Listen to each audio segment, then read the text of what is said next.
Amasegonda 900 nicyo gihe twahawe cyo kuvugana na Dr Kayumba Christopher twari twasuye kuri uyu wa gatanu tariki ya 5 kwezi kwa 8 umwaka wa 2022.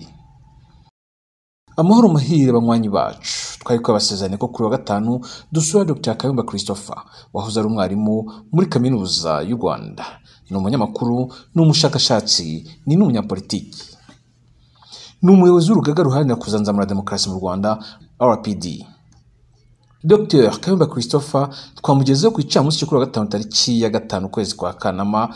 Yari yambaye umwambaro w'iroza uranga abagororwa batarakatirwa, yari yambaye inkweto za sport zo mu bwoko bwa Express, yarakeye mu maso nubwo bigaragara ko nyuma yo gufungwa hari ibindi biro yatakaje.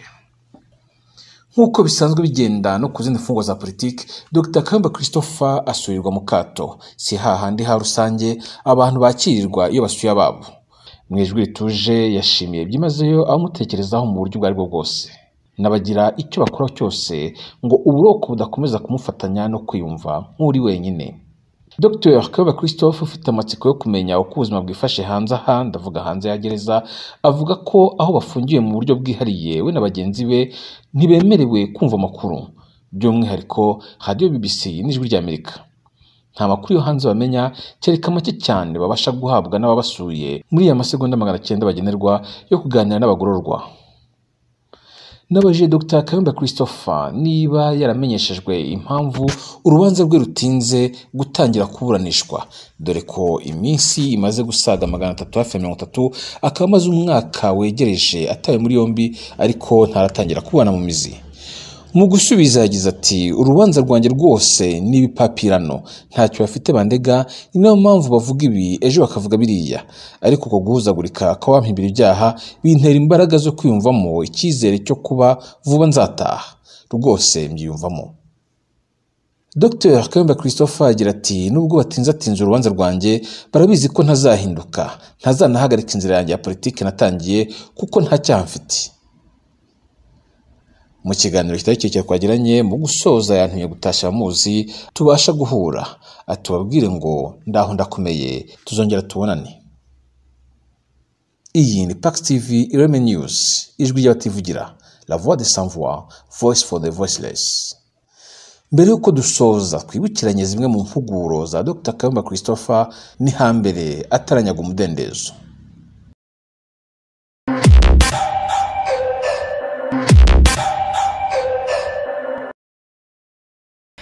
Tugiye kuganira rero na Dr Kayumba Christopher, yahoze ari umwarimu muri kaminuza y'u Rwanda, ni umushakashatsi mu by'ubukungu n'iterambere ry'icyaro. Tugiye kuganira n'umunyamakuru, araza kubitubwiraho, ndetse n'umuyobozi w'igitangazamakuru cya The Chronicles araza kubitubwiraho byose. Kuri ubu ngubu rero amakuru atuzanye n'ay'ishyaka yatangaje ko yafunguye. Tugiye kuganira, ariko banza dusuhuza abantu badukurikiye muri kano kanya. Mwiriwe bakunzi ba Umubavu TV, turabakunda kandi bakoze nayo kudutumira. Ikibazo cya mbere rero, mu minsi ishize twaganiraga ku bibazo bya opposition birimo guhuzagurika, ubona ko opposition idafata umurongo uhamye. Ishyaka watangije ni irya opposition cyangwa ni rifatanyije n'iri ku butegetsi? Urakoze, nibaza yuko icyo ngicyo ni ikibazo cyiza cyane. Nkuko nabiganirije abanyamakuru ejo, ndetse twanabishyize no mu itangazo ryacu, twebwe icyatumye dutangiza uyu muryango twita RPD, Rwanda's Platform for Democracy, ugenekereje mu Kinyarwanda ni umuryango uharanira demokarasi mu Rwanda.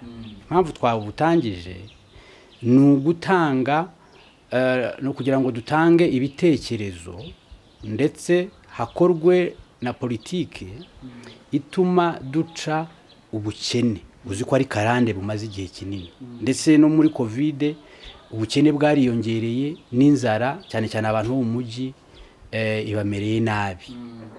Ikindi ni ugutuma tugira demokarasi irambye, ni ugutuma duca akarengane, ni ugutuma tugira amahoro arambye, ni ugutuma tugira iterambere rirambye, ndetse n'abanyarwanda bakunga ubumwe, abanyarwanda bakibona nk'abene gihugu bagakundana. Niyo mpamvu tunateza imbere politike twiti mu cyongezo bita compassion Igifaransa nyawo ni compassion Nyarwanda ni politiki ishingiye ku rukundo n'ibitekerezo. So ibyo ngibyo rero warubajije niba turi ishyaka rya opposition cyangwa tutari opposition ushatse wabyita uko ushaka kuko icyangombwa ntabwo ari uko ibyo duteza imbere uko umuntu yabyita. Icyangombwa nuko ibyo duteza imbere bikorwa bikagerwaho, akarengane kagacika, inzara igacika, ubukene bugacika, tukajya demokarasi irambye, hakaba ubwisanzure ndetse n'ubwitangazamakuru n'ubw'umuntu ku giti cye. Umuntu ushatse yabyita uko abyita opposition cyangwa ntabwo ari opposition, twebwe ntabwo ari inyito y'ukuntu ibyo dukora byitwa, ahubwo ibyo bitekerezo bishyirwe mu bikorwa dukire. Uko babyita ntabwo ari byo biturazishinge. Mu Rwanda hasanzwe hari amashyaka menshi ahuriye no mu ihuriro ry'imitwe ya politike mu Rwanda. Niki kidasanzwe muzanye ku buryo n'uwashaka kuba joining cyangwa se kwihuza namwe kugira ngo mujyane muri uwo mujya muri ibyo bitekerezo, yaza aje gute yumva kuri kibihe bitekerezo? Ibyo tuzanye ni byinshi ariko kanguso gongezeho nibura 4. Icyambere twege turavuga tuti twemera yuko umunyarwanda ari we nkomoko y'ubukire, akaba ari nawe nkomoko y'ubutegetsi bwose, ni ubutanga nkuko nitegeko nshinga ingingo yayo ya mbere bivuga. Igishya rero ni ukubanza nugusangiza abanyarwanda icyo kintu cyo kumenya yuko ari bo nkomoko y'ubukire. Urebye ibihugu byateye imbere byose bitera imbere kubera yuko abaturage bemeye ko ari bo nkomoko y'ubukire. Icya kabiri, ubwo bukire buturuka mu gukora, mu gutekereza neza, muri siyanse, mu guteza imbere uburezi bufite ireme ndetse n'abo baturage bisanzuye. Igishya rero ni ukubanza umunyarwanda akabimenya ko ari we nkomoko y'ubukire, kuko hari abatekereza yuko inkomoko y'ubukire ni leta. Binganisha ku ngingo ya 2 igishya tuzanye. Twege turavuga tuti kuko umunyarwanda ari we nkomoko y'ubukire, akaba ari we nkomoko y'ubutegetsi bwose, leta akaba ari uyishyiraho kuzi ko ari abaturage ari bo batora. Leta rero ni umukozi w'abaturage, kuko hari abajya bavuga ngo leta ni umubyeyi n'iki. Ibyo ntabwo ari byo kuko uzasoma itegeko nshinga rivuga yuko umunyarwanda ari we nkomoko y'ubuyobozi n'ubutegetsi, ni ubutanga iyo ashatse aranabwisubiza. Abatoye ngo bamukorere baba batababyeyi be. N'ikindi nkuko twabiganiye ubushize, hari umuntu ukorera leta udahembwa, nta n'umwe udahembwa kuva mu bushorishori kugera hasi. Mbwira noneho ababyeyi bahembwa. Umubyeyi wawe waramuhemba, uramuhemba. Mudugudu ntabwo ajya ahembwa, ariko mudugudu se niwe uyobora igihugu, niwe uyobora za ministeri, niwe uyobora ibigo bya leta, niwe uyobora za kaminuza. So icyo dushaka rero ni kubanza kuko iyo kubakira ku munyarwanda nkomoko y'ubukire ukamushyiraho uburyo akora, akagira ubwisanzure, agashyiraho leta imushyiriraho ibikorwa remezo kugira ngo akore, ni ikintu gishya no kwemera yuko leta ari umukozi w'umuturage. Ikindi gishya turimo kuvuga nuko tudashobora gukira, u Rwanda rudashobora gukira ngo rutere imbere, tugire amahoro arambye, tugire umutekano urambye, abaturage batisanzura. Kwisanzura mu bitekerezo no kubitanga, kwisanzura mu gukora, kwisanzura mu kugira ibintu byawe, ukagira ubutaka bwawe ntawe ugira uguhuguza, ibyo ukoze ukamenya yuko hazaba ubutabera habaye hari umuntu ushaka kubitwara, ndetse n'ubwisanzure bw'itangazamakuru. Urumva rero ubwo bwisanzure ni ikintu gishya cya gatatu. Twege turavuga tuti kugira ngo igihugu gikire tugomba gukora, kubaka ubukungu bushingiye ku muturage. Bushingiye ku muturage kuko urabizi ko niba wa muturage ari ukomokaho ubukire bukomoka mu gukora. Umuturage uhinga, umuturage ufite inganda, umuturage ukora ubucuruzi, umuturage nkawe ukora itangazamakuru, tugahera aho ngaho.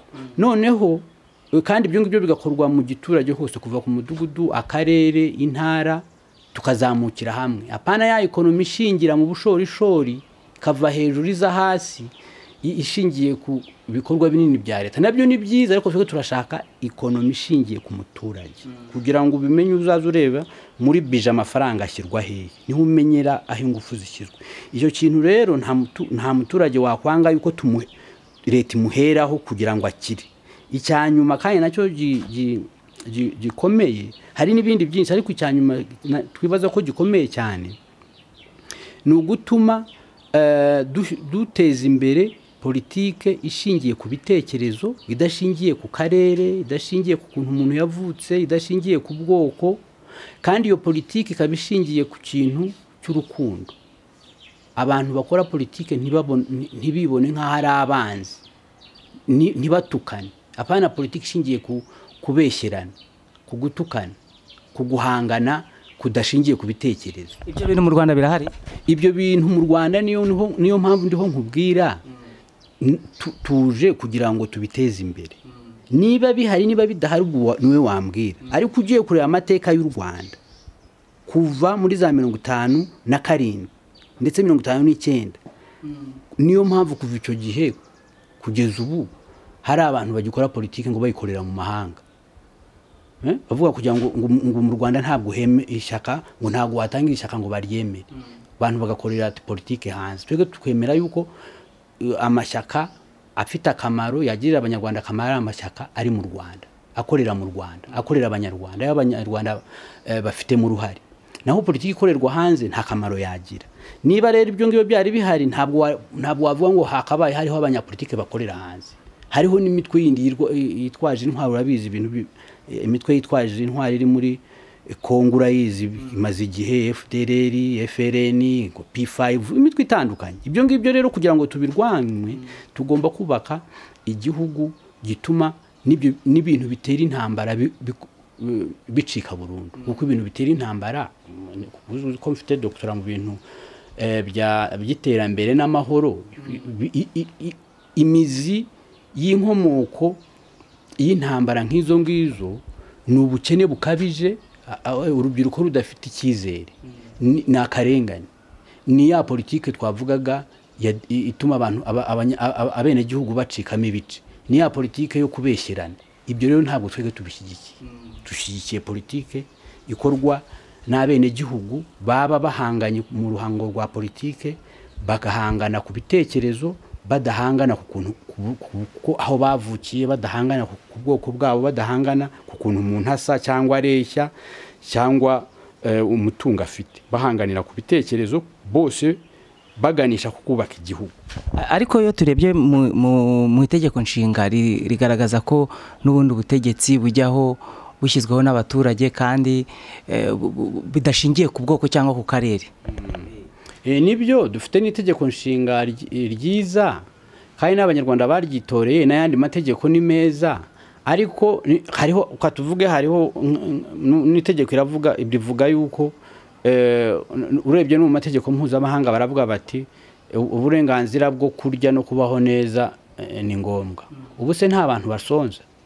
So ni ikintu kimwe kugira amategeko meza, ni ikindi kintu kuyashyira mu bikorwa, kuko amategeko agira akamaro iyo yashyizwe mu bikorwa, kandi ntabwo yashyirwa mu bikorwa ku buryo buri munyarwanda bibona bimugirira inyungu iyo bitabaye umuco.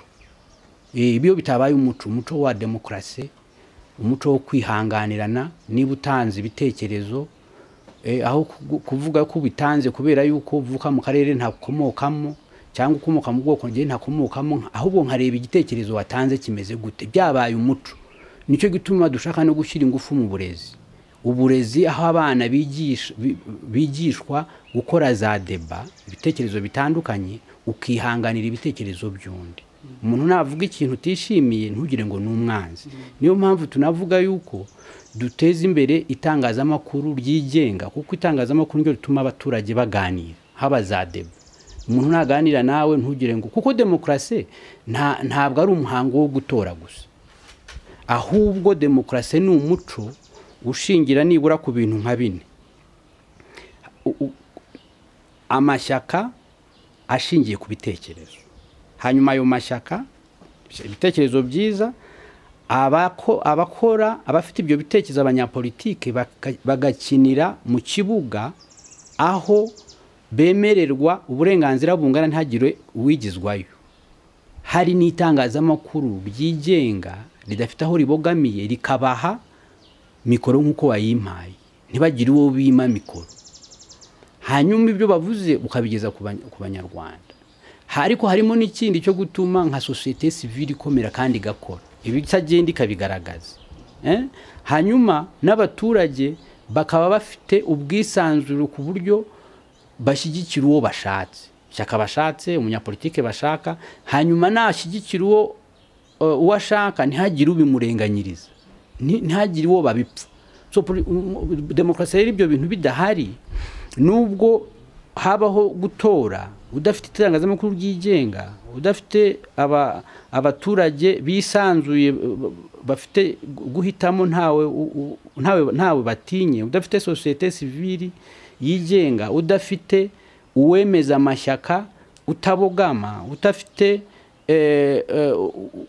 utuma amatora ajyaho akemeza abakandida akanabara amajwi atabogamye, ntabwo wavuga ko hari demokarasi.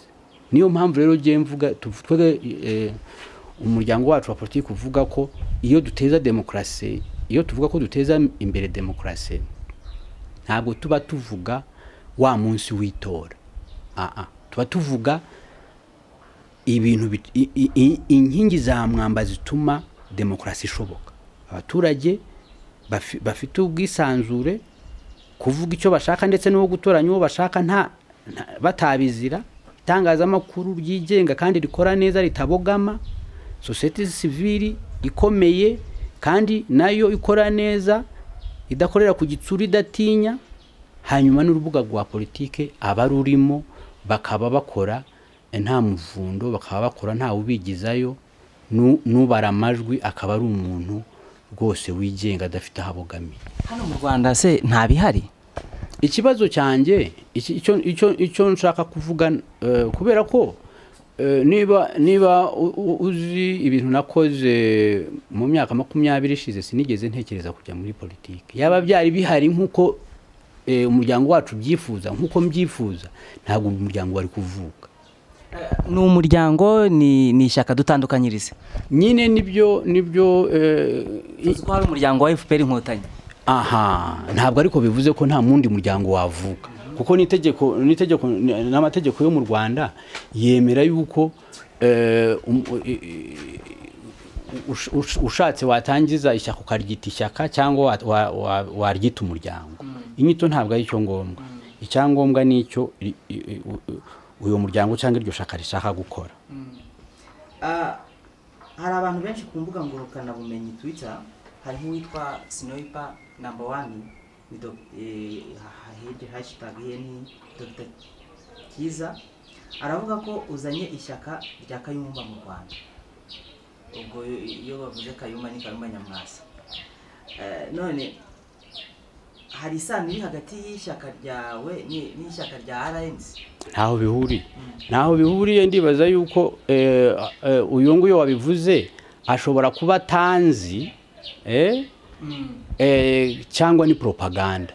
Urumva rero niba azasoma amahame yacu, asome, ejo twasohoye manifesto azayisome, hari n'itangazo twasohoye arisome, nta RPD ntayihuriye na Kayumba Nyamwasa. Undi nawe yavuze ati, ubwo ni kuri Twitter n'ubundi niho yabyanditse, ati uravuga ko mu Rwanda hari bitaragerwaho, cyangwa se ubona bituze nk'uko twakomeje kubivuga. Aravuga ati ariko n'ibyo nabyo byahawe umurongo. Umuturage nk'uyu nawe nicyo wamubwira, yakumva ko bihagije cyangwa hari ikintu wamubwira? Icyo namubwira, hariho umuhanga w'umuririmbyi wavuze yuko amaboko y'abanyarwanda ari yazakorera u Rwanda. Natwe rero turamwe muri ayo maboko. Turashaka natwe gushyiraho umusanzu wacu. Umusanzu ntabwo ari mubi, ahubwo nawe namugira inama kuza nawe tugafatanya, kubera yuko u Rwanda ruzatera imbere, ruzagira amahoro arambye ari uko twese dufatanyije tugatahiriza umugozi umwe, kubera yuko ntabwo twebwe twemera, nta nubwo nemera yuko hariho abanyarwanda bavukiye kudukorera ibintu twebwe tukavukira kubirya. Je nemera yuko natwe turi mu bantu bagomba gutanga umusanzu kugira ngo u Rwanda rutere imbere rukire. Dr Kayumba, abantu bakuzi nk'umuntu w'intiti, binumvikane ko n'abantu mushobora kuba muziranye cyane ari abantu bari kuri urwo rwego, witeguye kugera ku baturage batoya? Sinzi neza icyo kuba intiti bivuze, ahubwo icyo nzi nuko dufite ibitekerezo bishobora byafasha kugira ngo tuve mu bukene, tugire demokarasi irambye, tugire amahoro arambye, tugire ubutabera bukora neza bwigenga. Kandi niba uzi ibintu maze imyaka 24 nkora, ukwiho no gukora itangazamakuru, ko natangiye nkora itangazamakuru muri 1996. Iyo ukora itangazamakuru ujya mu giturage, uvugana n'abantu batandukanye. Maze kuvugana n'abantu batandukanye benshi, ari abayobozi bakuru, ari umuturage uri hasi w'umuhinzi, ibyo ngibyo ndabikora. Ndetse uzi ko dufite n'ikinyamakuru cyitwa The Chronicles, nacyo abanyamakuru bacu tubohereza mu byaro, mu midugudu, mu turere, enzi bibera mu byaro. Kandi n'ikindi gikomeye, uzi yuko nibura mu myaka 15 ishize inyimaze mu bushakashatsi, twakoze ku bushakashatsi ku bintu bijyanye n'iterambere ryo mu Rwanda, uko itangazamakuru rikora. Iyo ukora rero ubushakashatsi ntabwo ubukorera mu biro, ubikorera mu giturage. Uko rero ibibazo rero abanyarwanda basanzwe bagenzi bacu bafite turabizi, kubera yuko ibyo nakoze muri iyi myaka 24 ishize byarimo kujya kuri tere, kujya mu giturage, kuvugana n'abaturage, kubona ibibazo bafite. Kandi nanjye nk'uko ubizi mfite inshuti, mfite umuryango wanjye utuye mu giturage, nzi ko babayeho. Uzi nuko nari maze imyaka 18 nigisha kuri kaminuza y'u Rwanda. Abo nigisha bava mu bice by'u Rwanda bitandukanye, turaganira. Bamwe n'inshuti yanjye ubu ngubu banakora no mu nzego zitandukanye, hari abakora mu itangazamakuru, hari abakora muri leta, hari abakorera societe civile, hari abakorera mu miryango mpuzamahanga. Abo ngabo hari n'abanje abo tujyana iwabo, hareba uko iwabo habayeho. U Rwanda rero ndaruzi, ntabwo akazi kanjye ntabwo ari ako mu biro gusa.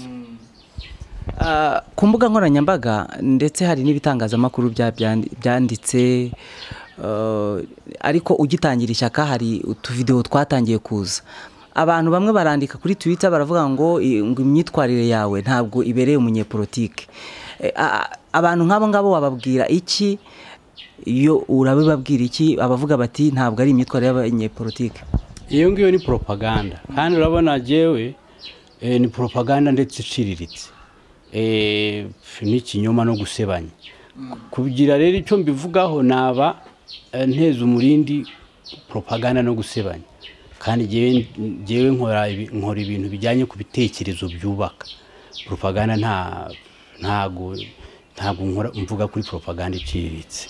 Hari naho wavuze uti propaganda ni bakamere ko bigiye kuba lowest. Gusebanya, ibintu byo gusebanya. Urabona rimwe mu somo najyaga ntanga ni ibintu n'ukuntu abantu bakira n'ukuntu bakena.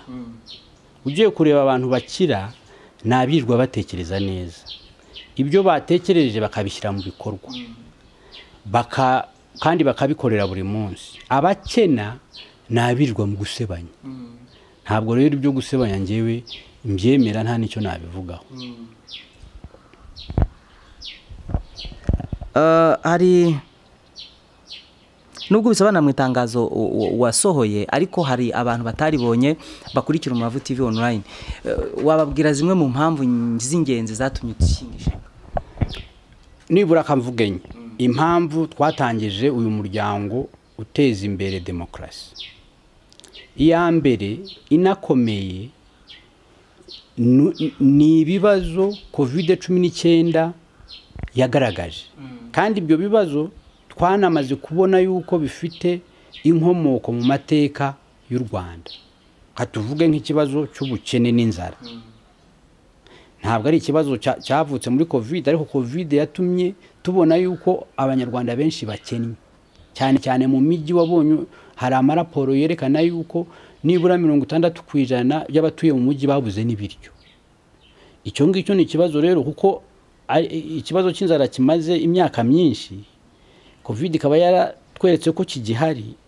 Ni kimwe mu byatumye dutangirira kandi ntabwo ari nacyo cyonyine, hariho n'akarengane. Ni mwebwe abanyamakuru mwagiye muvuga muti rwose hari abantu benshi bafashwe, bamwe barafungwa, babaca amande. Ngaho mbwira ukuntu uca amande umuntu unakennye. Kandi ibyo ngibyo byakozwe hatubaririje itegeko, kuko mwanavuze yuko nta n'itegeko na rimwe bavugaga amabwiriza. Turavuga tuti rero ibyo bibazo birimo byarakozwe mu buryo bwo kurwanya covid kugira ngo itagira nyine twebwe ibyo twemera. Niba warasomye, niba warandikiye perezida, kurwanya covid nibyo ni byiza, ariko ushobora kuyirwanya mu buryo bubiri. Ushobora kuyirwanya ukoresheje ingufu z'umurengera, utanga amabwiriza, utayubahije ukamufunga cyangwa ukamwaka amafaranga atanafite, cyangwa ushobora no kuyirwanya umufata nk'umwene gihugu mugenzi wawe. N'ibya bintu byo navugaga, gukora ibintu bishingiye ku rukundo. Umuntu uriho ufata ni umuntu urimo gukiza n'umwene gihugu, ni mwene wanyu. Umufashe neza se, aho kumufunga ukavuga kuko ni covid, urashaka kumukiza covid. Ubu se umubwiye uti rwose ntiwambaye agapfukamunwa kambare neza, akakambara utayinze kumufunga, hari cyaburamo. So twebwe rero turavuga tuti uburyo bwakoreshejwe nubwo kurwanya covid ari byo, kandi ari kurengera ubuzima bw'abanyarwanda, biba byarakozwe hakoreshejwe uburyo budahonyora, butarenganya abanyarwanda. Byari gukorwa mu buryo bundi. Na economy mu bya bibazo nakubwiraga irimo, kubera ko ubungubu urebye yaraguye. Abikorera benshi ntago bafite ubushobozi, kandi iyo bagiye gufungura ujya kubona nyirinzu aravuze ati mwishyure. Abimisoro nabo bakabaraje. Urabona hari ibyo bibazo bikomeye, kandi nandika ntabwo tugeze dusubizwa. Turavuga tuti rero kuko natwe dufite ibitekerezo, kadutanga umusanzu kugira ngo ibibazo bya karande bikemuke. Icya kabiri cyatumye dutangira uyu muryango ni ukugira ngo dutume habaho politiki ishingiye ku rukundo, politiki ishingiye ku bitekerezo, aho abayikora bafatana nk'abene gihugu, atari ibintu byo kubona umuntu ukora politiki nk'umwanzi wawe, ndetse bafata n'abanyarwanda nk'aba bosi babo, nk'umukoresha wabo. Umunyarwanda akaba ari umukoresha wawe. Umukoresha wawe se wamufata nabi? Urumva iyo ngiyo nayo, ubwo buryo bwa politiki buzatuma duca akarengane. Icya gatatu cyatumye dushinga uyu muryango ni ugutuma abangaba bagenda bavuga ko muri politiki mu Rwanda utashinga ishyaka cyangwa umuryango ukora politiki ngo bakwemerere, ngo kugira ngo ubikore ugomba guhunga. Twebwe turavuga tuti ibyo ngibyo ntabwo ari byo, kuko twebwe dushyigikiye amahoro arambye, iterambere rirambye, demokarasi yashinze imizi, uburenganzira bwa muntu. Turi mu Rwanda, reka dukorere mu kibuga, kuko ntabwo twemera ko ibyo bintu bishoboka, ni nabyo bigenda bigarura ibintu by'ubuhunzi. Icyanyuma cyatumye dutangiza uyu muryango ni ugutuma dushyiraho umuco wo kuganira.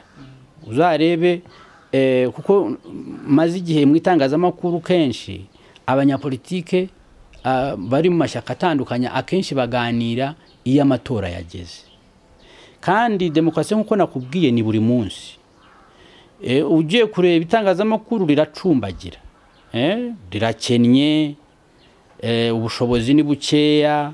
Turavuga tuti rero tweka tubitangize, tuzaye tubikora buri munsi, duhure n'abanyamakuru, twandike, duhure n'abanyarwanda, dushireho umuco wo kuganira, wo kwihanganira ibitekerezo by'abandi, n'uwo kubahana, n'ibyo ngibyo byo gusebanya n'iki tubikureho. Nkibaza rero ko ibyo ngibyo ari ibintu byiza byatumye tubitangiza. Hari na programme politique dufite uzarebe muri manifesto yacu, ariko nibura ibyo ngibyo nibyo by'ingenzi.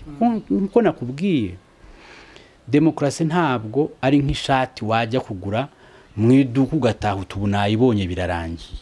Demokrasi ni ukuyivomera buri munsi uyivomera, muganira n'abanyarwanda, aho ubonye uhohotera undi ukabyamagana, aho ubonye ushaka ufite ingufu ashaka kuzikoresha mu buryo bunyuranyije n'amategeko ukabyamagana. Niko demokrasi, umuco wa demokrasi niko wubakwa. Ibyo rero nibyo byatumye dutangira, ni nayo mpamvu dufite umugambi wo kuzatuganira n'abanyarwanda n'abanyamakuru umunsi ku wundi.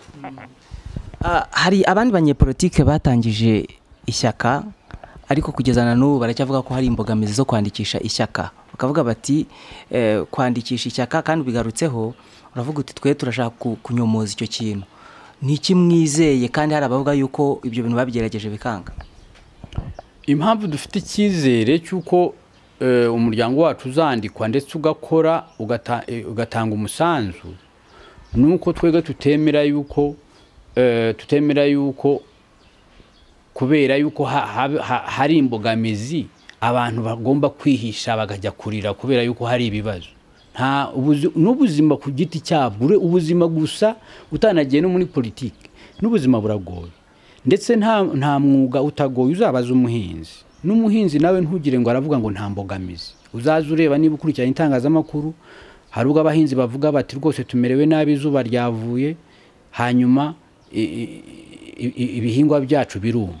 Ariko n'imvura yagwa bakavuga bati rwose imvura yaguye ari nyinshi, ijyana ibihingwa byacu. Banakweza bakavuga bati ariko twejeje, none isoko ryabuze. Urumva ko nubwo wafata isuku ukajya guhinga mu kibanza cyawe, imbogamizi zirahari. Twebwe rero ntabwo turi abantu bihisha ibibazo, ahubwo ibibazo twemera yuko biriho kugira ngo umuntu abikemure. Ni abo ngabo rero bavuga ko hari imbogamizi, yenda ntabwo bazi ubuzima n'ikigize ubuzima. Twebwe tuzi amateka ya muntu, nta gihe umuntu yabayeho nta mbogamizi, ariko buri gihe umuntu yakoresheje umutwe we ibibazo arabikemura, imbogamizi azikuraho. Abavuga ko zihari turabyemera ko zihari, ariko dufite ubushake n'ubushobozi bwo gutuma izo mbogamizi zivaho. Ubusanzwe ishyaka ryawe cyangwa se umuryango niwo wakoresheje, kandi ni nayo nyito washatse ko hari bakoresha. Ugizwe n'abantu bangahe? Hari abo mutangiranye cyangwa ugiye kubashaka? Cyo ni ikibazo cyiza n'abanyamakuru benshi bambaza. Ariko niba uzi neza ukuntu ishyaka rya kinyamwuga rikora, ntabwo umunyamuryango ashobora kuvuga ibyo batamuhereye uburenganzira. N'ubu ngubu kuba mvugana nawe, hari ibyo bampereye uburenganzira n'ibyo batampereye uburenganzira. Ibyo rero batarampera uburenganzira ni ibyo kuvuga umubare w'abanyamuryango n'amazina yabo, kubera yuko twarakiganiriye ejo, twarabiganiriye mu gitondo. Baravuga bati ni byiza yuko umubare n'abayobozi bazavugwa twamaze gukora inama rusange. Ntabwo turakora inama rusange, twashatse kuyikora, ariko kubera amabwiriza ya covid bidatuma abantu bahura ari benshi ntibyashoboka, ariko tuzabikora. Hanyuma nitumara kubikora, banyemereye kubibabwira, bamaze kubitangaza nzayibabwira. Nubwo bashobora no guhitamo undi yenda bakavuga bati bari ujya kubivuga, ndabizi uko bizabaho tukayibabwira. Nibiba nzakubwira, nzaguhamagara nkubwire nti uyu mubare bayobozi nabo. Turimo turagana ku musozo. Wari usanzwe uri umunyamakuru, y'umuyobozi w'igitangazamakuru, urabihuza byose cyangwa urahitamo kimwe, itangazamakuru ryihorera ujye muri politike yo kuyobora ishyaka? Icyo ni ikibazo cyiza, ariko najyaga mbwira abanyeshuri banjye ntigiye bampembera ibintu bitatu. Cya mbere ni ugutekereza, cya kabiri ni ukuvuga, cya gatatu ni ukwandika. Ibyo ngibyo ntabwo birahinduka, kuko uzarebe umunyapolitike sakora iki. Umunyapolitike agira ibitekerezo akajya kubivuga cyangwa akabyandika, abivugana n'abandi n'abanyamakuru. Ubu se ntutimo kuvuga, ubu se ndakora itangazamakuru cyangwa politike? ubu se ntarajya muri politike ntabwo navugana n'itangazamakuru, ubu se nanditse inyandiko ntabwo wayinshyirira ku mubavu. Abashaka rero gutandukanya politike n'itangazamakuru ntabwo bazi aho bihurira, kimwe gifasha ikindi. Sinzigera mbaho ntandika kuko ni ibintu nkunda bindyohera, sinzigera mbaho ntasesengura, sinzigera mbaho ntakorana n'itangazamakuru. Ni ibintu biri mu maraso kandi nzaho ubuyobozi, iterambere, amahoro bihurira n'itangazamakuru. Kereka umuntu utazi itangazamakuru, buriya urebye neza itangazamakuru niyo fumbire ya demokarasi. Kubera iki? Nirwo rubuga rutuma nirwo rubuga ruhuza abanyapolitike n'abaturage. Utabizi rero utangira kuvuga kubitandukanye. Ni nayo mpamvu ugiye mu bihugu tuvuge nka Amerika usanga uburenganzira bw'itangazamakuru ari ntakorwa. Ntabwo rero nzigera ngiye mbitandukanya, ahubwo tuzadukorana. Turagushimiye cyane ku mwanya waduhaye. Murakoze cyane, nawe mwakoze kuza kugira ngo tuganire. Murakoze.